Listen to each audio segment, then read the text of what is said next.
Hello everyone and welcome back to Minds Mind tutorial. So आज हम लोग start करने वाले वैलेंस बॉन्ड थ्योरी से, लेकिन उसे स्टार्ट करने से पहले कुछ कंसेप्ट जो कि अगेन बुक में थोड़े से मेंशन नहीं है, यहाँ पर आपके लिए जानना जरूरी है। जैसे कि बॉन्ड स्ट्रेंथ क्या होता है। लास्ट में हमने डाइपोल मोमेंट देखा था, जो लास्ट वीडियो था हमारा, उसको अगर आपने नहीं देखा तो कोवेलेंट बॉन्डिंग में पोलर नॉन पोलर वो दोनों बहुत टॉपिक जो है वो इंपॉर्टेंट टॉपिक्स, उन दोनों से क्वेश्चंस आ जाते हैं, इसलिए वो टॉपिक आपको कंप्लीट करना रहेंगे। सो आज स्टार्ट कर रहे हैं हम लोग कहाँ से, हमारे टॉपिक को बॉन्ड स्ट्रेंथ से। तो ये हमारा वही पेज है जिसपे हम लोग कल भी समझते हुए कुछ कुछ टॉपिक्स को जा रहे थे। सो बॉन्ड लेंथ क्या होती है इसको समझा देते हैं पहले। यहाँ पर आपको सॉरी बॉन्ड लेंथ नहीं, I am really sorry, bond strength कहना था मुझे। यहाँ पर स्ट्रेंथ की बात करनी, लेंथ हमने देख लिया था लास्ट वीडियो में। सो बॉन्ड स्ट्रेंथ क्या होता है, ठीक है।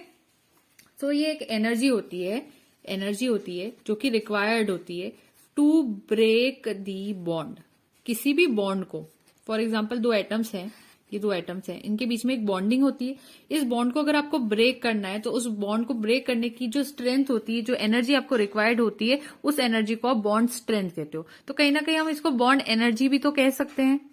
फॉर एग्जाम्पल ये हाइड्रोजन का एक एटम है और ये दूसरा हाइड्रोजन का एटम है, इन दोनों के बीच में एक बॉन्ड बनी हुई है, ठीक है। तो एक चीज होती है कि बॉन्ड को बनाना, बॉन्ड को फॉर्म करना, और एक होता है बॉन्ड को ब्रेक करना। तो इन दोनों की बॉन्ड को अगर आपको ब्रेक करना है, समझना बात को, अगर बॉन्ड को आपको ब्रेक करना है तो बॉन्ड ब्रेक करते टाइम, तोड़ते वक्त आपको यहाँ पर एनर्जी को देना पड़ता है। इसको यहाँ पर आपको एनर्जी को देना पड़ता है, या एनर्जी इसको रिक्वायर्ड होती है, हम ये कह सकते हैं। तो ये एनर्जी जो लेता है तोड़ने के लिए, उसी एनर्जी को हम क्या कहते हैं, बॉन्ड स्ट्रेंथ कहते हैं। फॉर एग्जाम्पल यहाँ पर 436 किलो जूल पर मोल एनर्जी जो होगी यहाँ पर ब्रेक करने में इसकी बॉन्ड को लग रही है। तो हम कहेंगे कि बॉन्ड एनर्जी या फिर बॉन्ड स्ट्रेंथ यहाँ पर हाइड्रोजन मॉलिक्यूल की इतनी है, और सेम ही अमाउंट की, ठीक है, सेम ही अमाउंट की एनर्जी जब ये बॉन्ड फॉर्म होती है तब भी यहां पर से रिलीज होती है, ठीक है। जब बॉन्ड फॉर्म होती है तो एनर्जी क्या होती है, रिलीज होती है, समझ में आ रहा है। और जब बॉन्ड टूटती है तो एनर्जी को एब्जॉर्ब करती है। तो ब्रेक करते टाइम एनर्जी कैसी होती है, एब्जॉर्ब होती है, ये याद रखना। ब्रेक करते टाइम एनर्जी एब्जॉर्ब होती है और बॉन्ड के फॉर्म होते वक्त, बनते वक्त जो एनर्जी होती है वो रिलीज होती है, और उतनी ही रिलीज होती है, यानी कि 436 किलो जूल पर मोल की ही होती है। तो यहां पर आपने एनर्जी दी थी और यहां से एनर्जी चली गई। चली जाने वाली जो स्टेज है वहां पर बॉन्ड फॉर्म हो रहा था इन दोनों के बीच में, और अगर इसी बॉन्ड को आप ब्रेक करते हो तो वहां पर एब्जॉर्ब वाला याद होगा। तो इससे एब्जॉर्ब और रिलीज का कंसेप्ट आपको बिल्कुल नहीं भूलना है। और यहां से हम ये भी याद कर सकते हैं कि यहां से आपको ये याद रखना है कि अगर यहाँ पर इसको ब्रेक करने के लिए आपको ज्यादा एनर्जी का देना पड़ रहा है, तो ज्यादा एनर्जी जब लगेगी तो हम कह सकते हैं कि यहाँ पर हाइड्रोजन का जो बॉन्ड स्ट्रेंथ है वो बहुत हाई है। बॉन्ड एनर्जी और बॉन्ड स्ट्रेंथ एक ही बात है एक तरह से। तो हम यहाँ पर कहेंगे कि हाइड्रोजन का बॉन्ड एनर्जी या बॉन्ड स्ट्रेंथ बहुत हाई है, अगर आपको बहुत ज्यादा एनर्जी इसको देना पड़ रही है इसको ब्रेक करने के लिए। तो ये चीजें आपको पता होनी थी। अब यहाँ पर आपके सामने कुछ बॉन्ड्स बता रहे हैं, बॉन्ड एनर्जी। जैसे सल्फर का जो बॉन्ड एनर्जी होता है, उसको ब्रेक करने का जो एनर्जी होता है वो 214 होता है। ऐसे कुछ कुछ आपको जो पता होना चाहिए, इंपॉर्टेंट देख सकते। जैसे इधर ये भी देखो, ये ट्रिपल कोवेलेंट बॉन्ड के लिए, तो जितने थोड़े बहुत इंपॉर्टेंट थे वो आपने देख लिया, यहाँ से नोट कर लेना चाहो तो।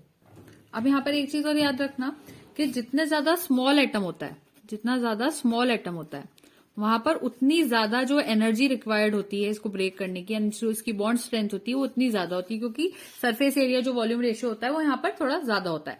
तो जैसे एग्जांपल के तौर पे हम बात करें, जो हाइड्रोजन और हाइड्रोजन एटम का बॉन्ड स्ट्रेंथ होता है या बॉन्ड एनर्जी होती है एच के बीच में, वो होती है 436 किलो जूल पर मोल। वहीं अगर आप बात करते हो कार्बन और कार्बन के बीच में, तो कितनी एनर्जी होती है, तो वो होती है 350 किलो जूल्स पर मोल। अभी मैंने जो टेबल दिया उसमें आपको ये मिल जाएगी वैल्यूज। तो यहाँ पर इसकी ज्यादा होगी। अब हाइड्रोजन छोटा होता है और कार्बन जो होता है वो बड़ा होता है, तो अब इसी से हमें समझ में आ जाता है अगर छोटे छोटे एटम्स के बीच में जो बॉन्डिंग होती है उसको तोड़ने में आपको ज्यादा एनर्जी देना पड़ रही है, क्योंकि स्मॉल एटम है तो एनर्जी ज्यादा क्यों देना पड़ रही है, surface area by volume ratio जो होता है उसकी वजह से। वहीं यहाँ पर देखो कार्बन का साइज इससे तो बड़ा ही है, तो इन दोनों एटम्स को ब्रेक करने में थोड़ी कम एनर्जी आपको देना पड़ रही है, कम एनर्जी को आपको यूज करना पड़ रहा है यहाँ पर। और एक पॉइंट और यहां से याद रखना कि जो पोलर कोवेलेंट बॉन्ड होती है और नॉन पोलर कोवेलेंट बॉन्ड होती है, इन दोनों में से ज्यादा बॉन्ड स्ट्रेंथ कहाँ रिक्वायर्ड होती है, तो जो पोलर कोवेलेंट बॉन्ड होती है उसमें ज्यादा रिक्वायर्ड होती है। यानी कि जहां पर वो जो मैंने आपको पार्शियल चार्ज का कंसेप्ट बताया था, उन वाले जो जैसे H2O है, H2O के अंदर हमने बात की थी, वहां पर वो पोलर कोवेलेंट बॉन्ड बनाते हैं वो लोग आपस में। ऑक्सीजन थोड़ा इलेक्ट्रोनेगेटिव ज्यादा होता है तो वो अपने पास खींच के रखता है इलेक्ट्रॉन्स को। तो कहीं ना कहीं पोलर कोवेलेंट बॉन्ड को अगर आपको तोड़ना है तो वहां पर आपको ज्यादा बॉन्ड स्ट्रेंथ देना पड़ती है in comparison to non polar covalent bond. अच्छा चलो एक क्वेश्चन हम यहाँ पर इसी कंसेप्ट पे करते हैं। CO है, CC है, CN के बीच में बॉन्ड है और CS के बीच में बॉन्ड है। अब क्वेश्चन ये है कि इन सारी बॉन्ड में से सबसे ज्यादा डिफिकल्ट टू ब्रेक कौन सी होगी, सबसे ज्यादा टफ किसको होगा ब्रेक करना इन सब में से। तो आप खुद सोच के देखो कि जो यहाँ पर C और N है ये दोनों थोड़े मतलब अगर आप बात करोगे तो यहाँ पर कहीं ना कहीं थोड़े से मतलब इतने ज्यादा स्ट्रॉन्ग इनके मतलब बॉन्ड नहीं देखने को मिलते। आपने अभी जो कंसेप्ट पढ़ा था जिसमें मैंने वो जो चार्ट बताया था तो उससे अगर आपको थोड़ा याद होगा तो ये दोनों 350 किलो जूल पर मोल की बॉन्ड शो करते हैं ये दोनों। और C और O के बीच में जो पोलर मतलब बॉन्डिंग होती है, पोलर कोवेलेंट बॉन्डिंग, वो हमें देखने को मिलती है और यहाँ पर नॉन पोलर कोवेलेंट बॉन्डिंग देखने को मिलती है। इसलिए इन चारों के अंदर ये दो आंसर आपके लिए ठीक हो जाएंगे। फोर्थ ऑप्शन यहाँ पर करेक्ट है इसके लिए आंसर। अब हम लोग फाइनली स्टार्ट कर रहे हैं वैलेंस बॉन्ड थ्योरी से। तो देखिए स्टूडेंट्स, एक छोटा सा कंसेप्ट हमें यहाँ पहले पता होना चाहिए अगेन वैलेंस बॉन्ड थ्योरी में, कि जो लेविस थ्योरी होती है, ठीक है, जो लिवाइस थ्योरी थी, लेविस थ्योरी आप कुछ भी कह सकते हैं, आपने सुनी होगी इस थ्योरी को। मैं अभी एक्सप्लेन नहीं कर रही हूँ क्योंकि अभी हमें वैलेंस बॉन्ड थ्योरी पढ़नी है। लेविस थ्योरी पढ़ाऊंगी तो अभी टाइम थोड़ा सा ज्यादा यहाँ पर हमारा चले जाएगा, तो अभी हम उसको थोड़ा सा रोक रहे हैं यहाँ पर। और जो दूसरी होती है जिसको हम कहते हैं वेस्पर थ्योरी, ठीक है, VSEPR थ्योरी, इसको वेस्पर थ्योरी भी सॉरी कहा जाता है, ठीक है। ये दोनों चीजें होती है।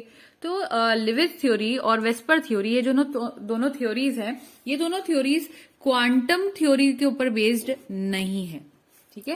क्वांटम थ्योरी पर ये थ्योरी बेस्ड नहीं होती। ये दोनों थ्योरीज बेस्ड थी क्लासिकल थ्योरीज के ऊपर। क्लासिकल थ्योरीज जो थी उसके ऊपर बेस्ड थी लेविस और वेस्पर थ्योरी।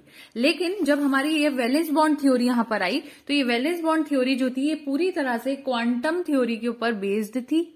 तो अब वैलेंस बॉन्ड थ्योरी जिसको हम VBT कहते हैं, VBT हमारी किसके ऊपर बेस्ड हो गई, क्वांटम थ्योरी के ऊपर बेस्ड हो गई। तो क्वेश्चन उठता है कि क्वांटम थ्योरी आखिर क्या चीज होती है। सो क्वांटम मॉडल ऑफ एटम जो है वो कहता है कि जो भी इलेक्ट्रॉन होता है वो पार्टिकल की तरह भी एक्ट करता है और वो किसकी तरह एक्ट करता है, वेव की तरह भी एक्ट करता है। मैंने आपको जो शुरू से पढ़ाया उसी को थोड़ा सा आगे डिफाइन करते जा रहे हैं हम। उसके अलावा इलेक्ट्रॉन कहाँ पाया जाता है, इसकी पोजीशन क्या होती है, ये हमें कौन बताता है, ये हमें एटॉमिक ऑर्बिटल बताता है। ऑर्बिटल आप जो कहते हैं वो कह सकते हैं, एटॉमिक ऑर्बिटल हमें बताता है, या फिर इसी एटॉमिक ऑर्बिटल को हम क्या कहते हैं, वेव फंक्शन भी कहते हैं। मैंने आपको जो प्रीवियस लेक्चर्स है उसमें एटॉमिक ऑर्बिटल्स को बहुत अच्छे से बताया है। एक एक लेक्चर आप अगर शुरू से देखते हुए अगर आ रहे हैं इस सीरीज का, जो थंबनेल है आप वैसे के जो प्लेलिस्ट भी बन जाती है चैनल पर, अगर शुरू से आप देखते हुए आ रहे हैं तो आपको सारी चीजें क्लियर होगी। और जितने लेक्चर्स मैं कहती जाती हूँ बीच में मैं हैंड रिटन लेक्चर्स अगर बोल रही हूँ तो आप वो भी आप वहां चेक करते जाएंगे तो आपको सारी चीजें क्लियर हो जाएगी, आपका कोई डाउट वहां पर रहेगा नहीं। आपकी अगर केमिस्ट्री वीक भी होगी तो अगेन हम उसको स्ट्रॉन्ग करते हुए ही आगे जा रहे हैं। तो वीक स्टूडेंट, स्ट्रॉन्ग स्टूडेंट सभी के लिए बहुत अच्छे लेक्चर्स है, इसलिए पूरा एक एक लेक्चर ध्यान से आपको पढ़ना रहेगा, ठीक है।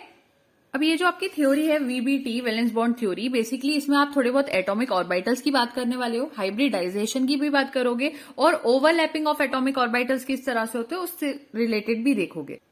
एक चीज आपको और पता है कि जो शेल्स होते हैं, शेल्स के अंदर क्या पाया जाता है, सब शेल्स पाए जाते हैं और सब शेल्स के अंदर फिर जाकर ऑर्बिटल पाया जाता है या ऑर्बिटल पाया जाता है। ये सीरीज भी आपको पता है। अगर आपको नहीं पता कि अब शेल्स क्या होते हैं, ऑर्बिटल्स क्या होते हैं, इनका डिफरेंस क्या होता है, तो अगेन प्रीवियस लेक्चर्स आपने देखने जरूरी हो जाते हैं आपके लिए, ठीक है। तो अब ये वैलेंस बॉन्ड थ्योरी क्या कहती है, बुक में जाने से पहले मैं अपने नोट से आपको पढ़ाऊंगी, फिर हम बुक को पढ़ लेंगे। So according to this theory, मतलब valence bond theory, a covalent bond is formed between the two atoms. For example, एक एटम ये है, एक एटम ये है, ये दो एटम्स है, तो इन दोनों एटम्स के बीच में एक कोवेलेंट बॉन्ड का फॉर्मेशन होता है। किसका, कोवेलेंट बॉन्ड का।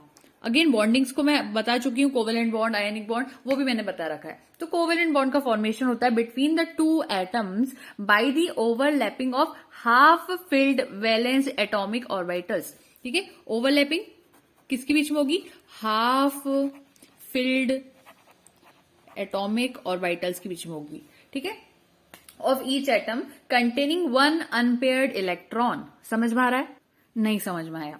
अब हम लोग समझते हैं क्या हो रहा है। देखो मैंने आपको बताया शेल, शेल के अंदर होते हैं सबशेल, सबशेल के अंदर होते हैं ऑर्बिटल्स। तो हो क्या रहा है, बेसिकली दो एटम्स हैं, इन दोनों के जो वैलेंस शेल वाले ऑर्बिटल्स है ना, एकदम आखिरी वाले वैलेंस शेल ऑर्बिटल्स की बात करी, आखिरी वाले जो ऑर्बिटल्स होते हैं वो दोनों यहां पर ओवरलैप करते हैं। ये ओवरलैपिंग हो रही है एक तरह से, अब क्या हो रहा है कि एक एटम के पास एक अनपेयर्ड है, फॉर एग्जांपल एक एटम, और इसके पास इलेक्ट्रॉन, और इसके पास भी मान लीजिए एक अनपेयर्ड इलेक्ट्रॉन है।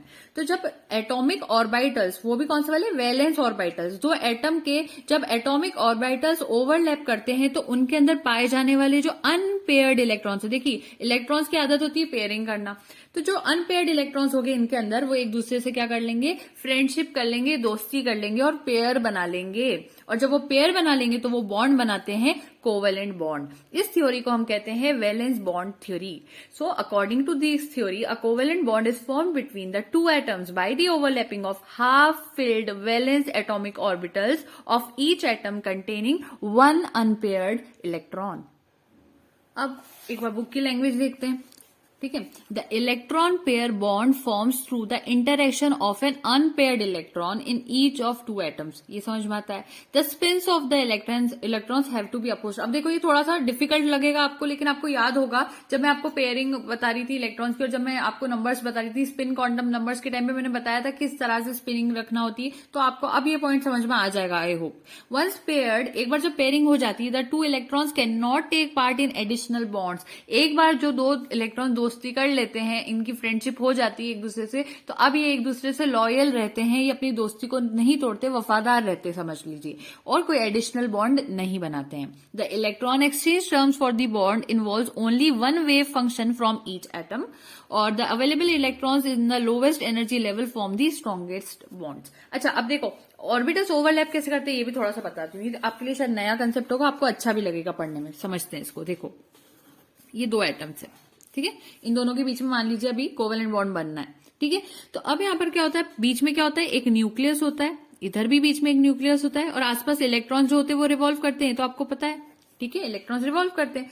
अब देखो न्यूक्लियस होता है पॉजिटिव और दूसरा न्यूक्लियस भी पॉजिटिव, इलेक्ट्रॉन कैसा होता है, नेगेटिव होता है। तो अब यहाँ पर क्या होता है, ये जो न्यूक्लियस होता है ये प्लस है, और अगर ये माइनस है तो प्लस माइनस एक दूसरे से क्या करते हैं, अट्रैक्ट करते हैं, एक दूसरे के करीब आने की कोशिश करते हैं, तो ये दोनों एक दूसरे के पास आने की कोशिश करते हैं। ये न्यूक्लियस कह सकते हो आप, इलेक्ट्रॉन को थोड़ा सा अट्रैक्टिव फोर्स लगाता है, ठीक है।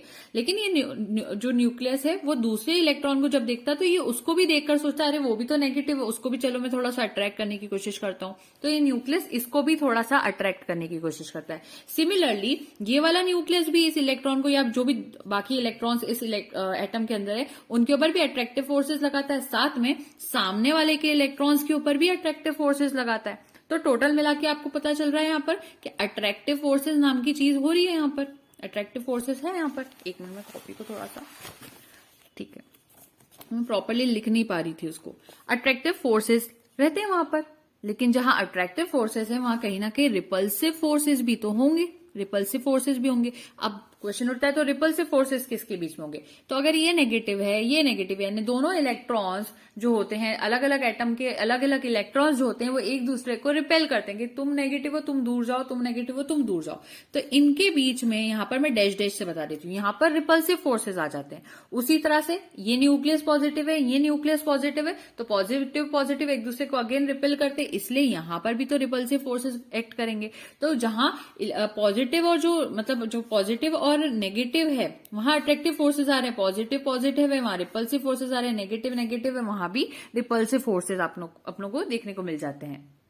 लेकिन जब हम एक्सपेरिमेंट्स करते हैं ना स्टूडेंट्स, जब हम एक्सपेरिमेंट करके देखते हैं तो हमें ये पता चलता है कि ये तो हमें दिखाई दे रहा है, लेकिन ये एंड में हमें ये पता चलता है कि यहाँ पर अट्रैक्टिव फोर्सेज और रिपल्सिव फोर्सेज में अगर आप कंपैरिजन कर दो तो अट्रैक्टिव फोर्सेज यहाँ पर ज्यादा होते हैं then the repulsive forces in case of hydrogen atoms. हाँ, हाइड्रोजन एटम्स के केस में बता रही हूँ ये आपको मैं, हाइड्रोजन एटम्स।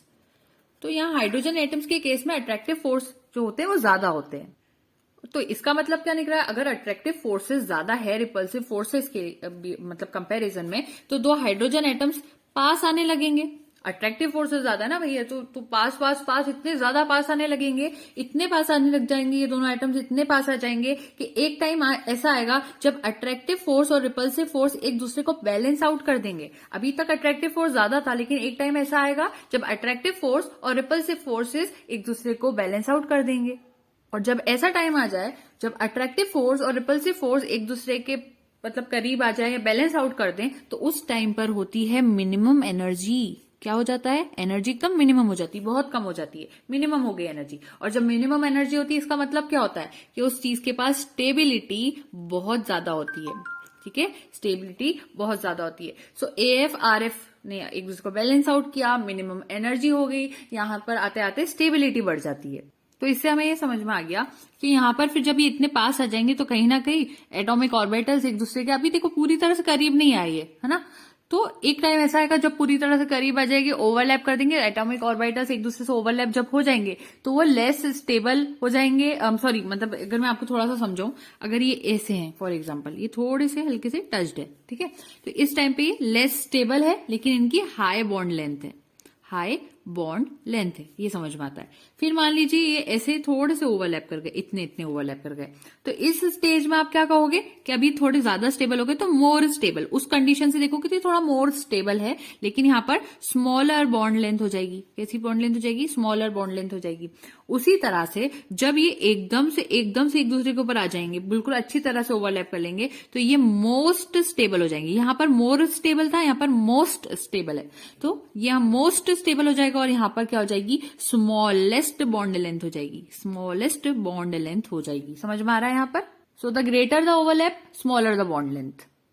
तो जब ये एटॉमिक ऑर्बिटल्स एक दूसरे से ओवरलैप कर रहे होते हैं, तो उस ऑर्बिटल्स में कौन रहता है, उस ऑर्बिटल्स में तो इलेक्ट्रॉन रहते हैं, तो इलेक्ट्रॉन बोलते हैं कूल। अब हम लोग पास आ गए हैं, तो चलो अब ये दोनों ने ओवरलैपिंग करी ना, तो अब हम भी बॉन्डिंग करेंगे। तो ये वाला इलेक्ट्रॉन दूसरे वाले इलेक्ट्रॉन में क्या ढूंढता है कि कौन सा वहां पर इलेक्ट्रॉन अनपेयर्ड है, तो अनपेयर्ड इलेक्ट्रॉन को ढूंढकर बॉन्डिंग करते हैं। लेकिन आपको ये पता होना चाहिए, अनपेयर्ड इलेक्ट्रॉन अगर बॉन्डिंग कर रहे हैं वो तो बात सही है, लेकिन इलेक्ट्रॉन्स के स्पिन जो होते हैं वो वहां पर क्या होना चाहिए, डिफरेंट होना चाहिए। अगर एक क्लॉकवाइज स्पिन कर रहा है, तो दूसरे इलेक्ट्रॉन या दूसरे एटम के इलेक्ट्रॉन से उम्मीद रखी जाएगी कि उसको एंटी क्लॉकवाइज स्पिन वाला होना पड़ेगा, तब जाके ही एक दूसरे के साथ बॉन्डिंग कर पाएंगे। तो स्पिन में सबसे ज्यादा जरूरी पॉइंट यही होता है कि जब ही इलेक्ट्रॉन एक दूसरे से मतलब बॉन्डिंग कर पाते हैं, जब उनका स्पिन जो होता है वो डिफरेंट होता है।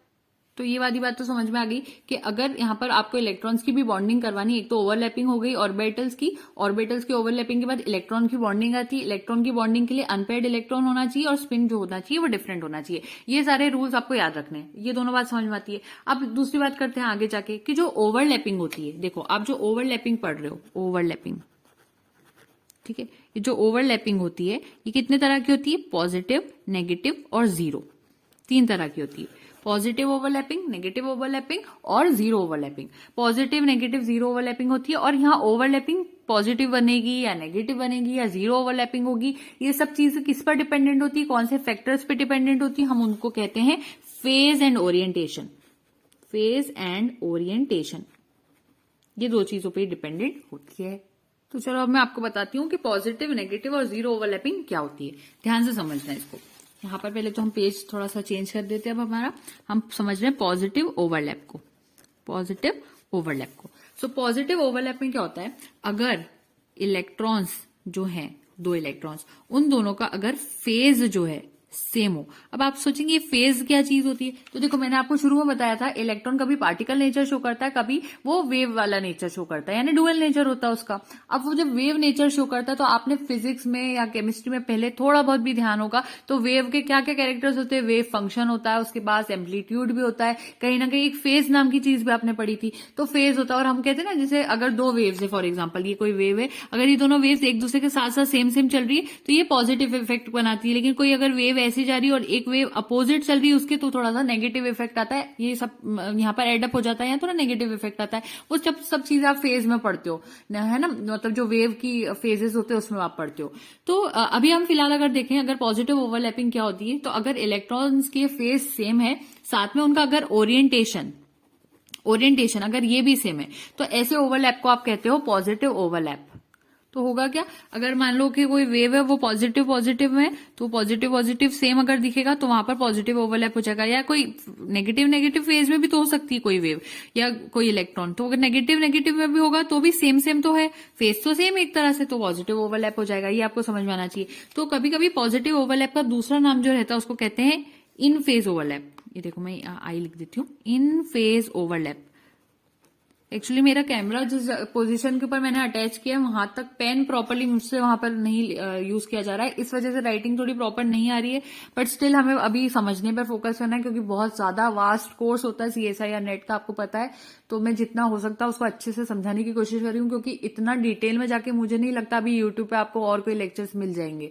So please bear with the quality. अभी जो भी है हम लोग कोशिश कर रहे हैं, इससे बेहतर बनाएंगे आगे फ्यूचर में इंशाल्लाह, लेकिन अभी ये भी चलेगा। चलो समझते हैं अब इसको। तो पॉजिटिव ओवरलैप इन फेज ओवरलैप, ये बात हो जाती है इतनी।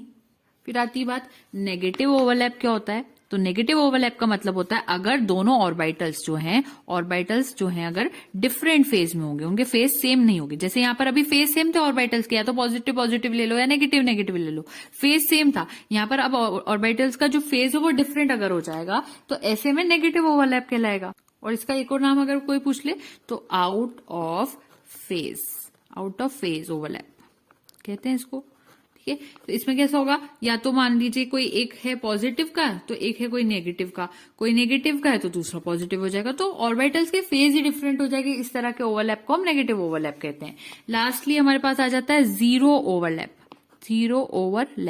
तो जीरो ओवरलैप क्या होता है कि जब कोई ओवरलैपिंग होगी ही नहीं, उसको कहते हैं जीरो ओवरलैप। चलो अब आपको ये बात तो क्लियर होगी। अब दूसरी चीज होती है based on the type of overlapping, किस तरह की ओवरलैपिंग है, तो उसमें बॉन्ड्स भी आती है। ये वाली चीज यहां खत्म होती है। एक होती है सिग्मा बॉन्ड और एक होता है पाई बॉन्ड। पाई लिख देती हूँ, पाई, और यहाँ पे सिग्मा का साइन ये बना देती हूँ, sigma bond and pi bond.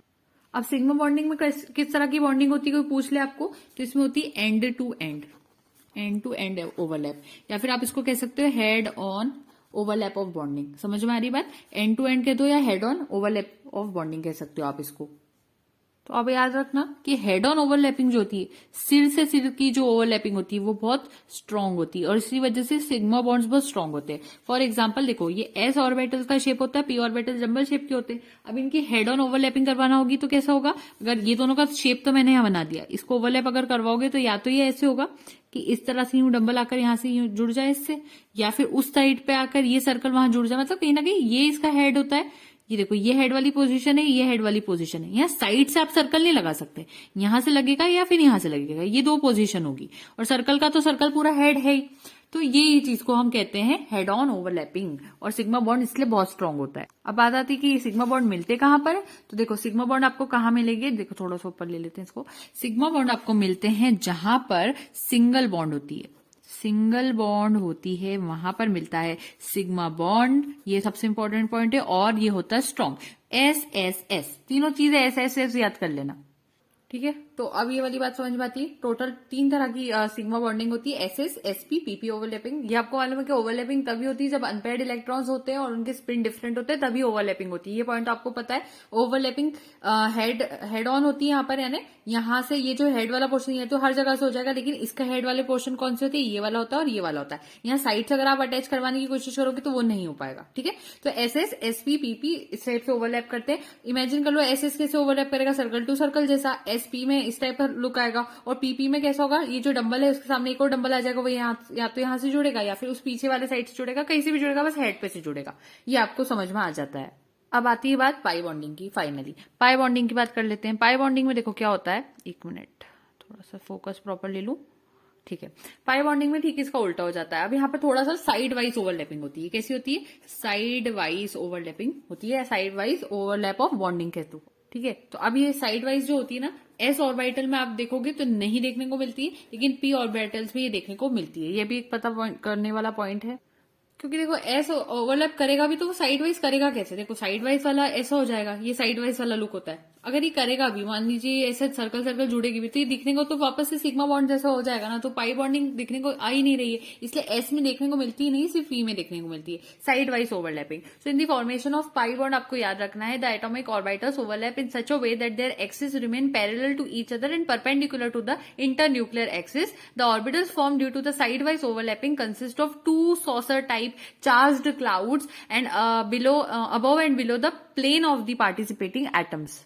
तो ये वाली बात आपको क्लियर हो जाती है। बुक के अंदर आप सिग्मा पाई बॉन्ड के बारे में दिया गया है, तो आप इसको रीड आउट कर लेते हैं। Sigma bond arise from the end on overlap between adjacent orbitals, this lead into a region of high electron density along the high internuclear axis cylindrically symmetrical. Pi bonds arise from the side on overlap between adjacent orbitals. This leads to two regions of high electron density on opposite sides of the internuclear axis, not cylindrically symmetrical.